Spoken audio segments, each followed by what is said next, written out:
what? They say go big or go home, and we are in fact not going home today because we are definitely going big. Now, we are capping off Sandwich Week with a total showstopper. I'm making a classic muffuletta. Now, has everybody heard of a muffuletta before? Getting a good amount of nods, feeling good. For anyone who hasn't heard of a muffuletta, it's essentially like the ultimate party sub without being a sub.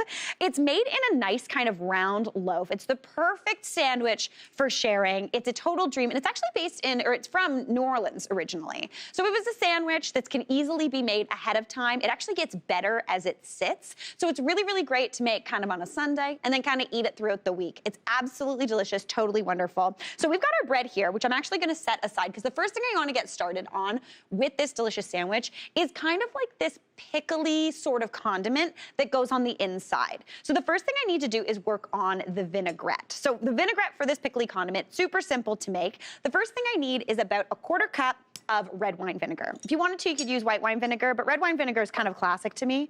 This vinaigrette is almost like, kind of like a sub-saucy situation. So even if you wanted to make this, put this on a salad, delicious. Put it on a sandwich, what a treat. It's gonna be delicious no matter what. Now into there, I'm also going in with about a 1/4 cup of oil. I'm using olive oil. You can use any sort of oil you'd like, but olive oil is good to go. So I'm going in with that. Da-na-na-na-na. Perfect, 1/4 cup of that. I'm gonna add that into a large bowl. Now, to season this up, we're gonna start off with 2 cloves of garlic. I love that punchy garlic flavor, but since there's a really good amount of vinegar in here, it's almost gonna pull back on that raw garlic flavor, kind of sort of pickle it a little bit, so it's not like you're chomping down on 2 cloves of garlic. Now, speaking of chomping down and speaking of going big or going home, we got giant garlic here today in the Good Stuff kitchen, and I'm feeling really good about it. Like, look at how huge those are. They're like the size of crab apples. I'm into it. I don't know where we're getting our garlic, but it's definitely the giant store. Okay, so I'm just gonna rasp this right on into my bowl. I love rasping garlic because it makes it super simple. You get it right on into the mix. And I personally don't like chopping garlic on my cutting board. I always use like a wood cutting board, and nothing really gets that garlic smell out. Not the worst thing in the world, but personally, I prefer to just get it right on in. So 2 cloves of garlic go in. Now, since I am rasping this is really finely mincing this. If you wanted to, you could also do this with a garlic press. A lot of times people in the audience will ask, why don't you use a garlic press? Honestly, I don't like cleaning them. That's the whole reason. But if you like using them, feel free. But you want this to be really nicely and minced and fine because it's gonna give you a really punchy garlic flavor. Now, into there, I'm gonna season this up with a little bit of some dry herbs. The first thing I need is some dry basil. I'm gonna go in with about a teaspoon of dry basil. Dry basil tastes exactly not like fresh basil. This is one of the things that if you use this, it's not gonna give you the same kind of licoricey flavor, but it is still really, really tasty. So 1 teaspoon of that goes in. Then I'm going in with a 1.5 teaspoons of dry oregano. I love dry oregano. It tastes so kind of lemony. It's really, really nice and tasty. So go in with about 1.5 teaspoons of that. And then finally, this is optional. You don't have to use this, but I'm going in with some celery salt. About 1/2 teaspoon of celery salt. I know you might have it in your pantry hanging out for a Caesar, you know what I mean? But it's really, really good in this dressing. It gives that little bit of kind of herby celery flavor. If you don't have it or don't want to use it, you can just use regular salt here. That would be perfect. This gives a nice flavor though. Now I'm going in with some pepper. My mom always loved a virgin Caesar. I remember there was like a little dish, I think it was a virgin Caesar. There was always a dish of celery salt on the counter, but maybe it was a regular one and I just didn't know, you know? I had no interest in drinking tomato juice when I was a kid. All right, now I'm gonna give that a whisk together. And that is it. That's kind of like a sub sauce situation. Again, this would be delicious on a salad. I'd add a little bit more vinegar or a little bit more oil just to balance it out. But now I want to add in some pickly things. This is basically where you go into your fridge and just raid the fridge door with everything crunchy and pickly and delicious. So the first thing I've got is about 1 cup of stuffed olives. So you want the pimento stuffed olives. That's gonna give you a little bit of like roasted red peppery situation, as well as that olivey deliciousness. Perfect.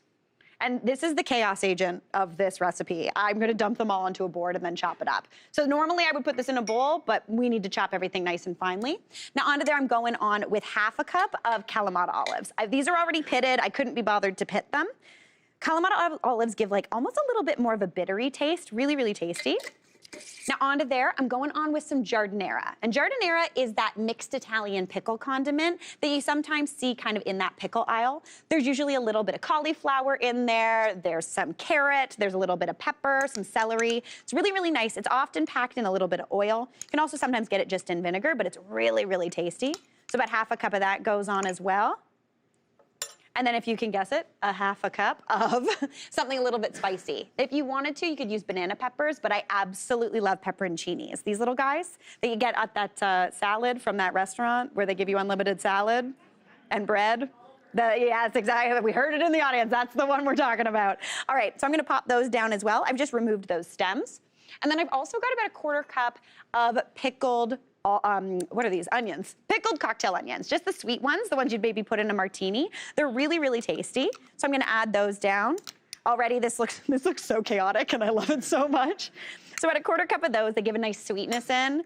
And then one more thing, I know this file's getting outrageous, but it's gonna be delicious and worth it. Going on with about 2 tablespoons of capers. Capers are gonna bring a ton of salty brininess. And the cool thing about capers, these are actually flower buds that have been brined in salty liquid, really nice and tasty. So now what I wanna do is get my knife and just chop this right the heck up. There's absolutely no finesse or organization to this method. You just wanna cut it until everything's kind of a nice, similar consistency. You just do it until it looks good to you. I chop the peppers in particular nice and fine so you get that little bit of heat all throughout.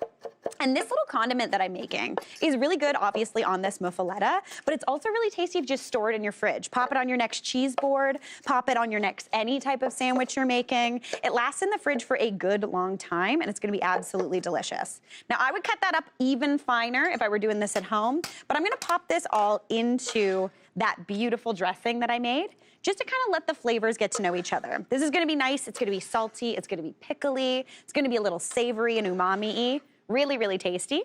So what you'd wanna do is give that a good stir. Once that's all stirred together, set it aside for about 15 minutes. 15 minutes or even, again, up to a few days in the fridge, and it'll just get better and better. You end up something like this. It absorbs some of that beautiful liquid. It's really, really tasty. And again, delicious on a sandwich, delicious on a piece of fish. What a treat. All right, now we're getting into the world of the actual sandwich. So I'm just gonna wipe down my board. And we're gonna talk the bread.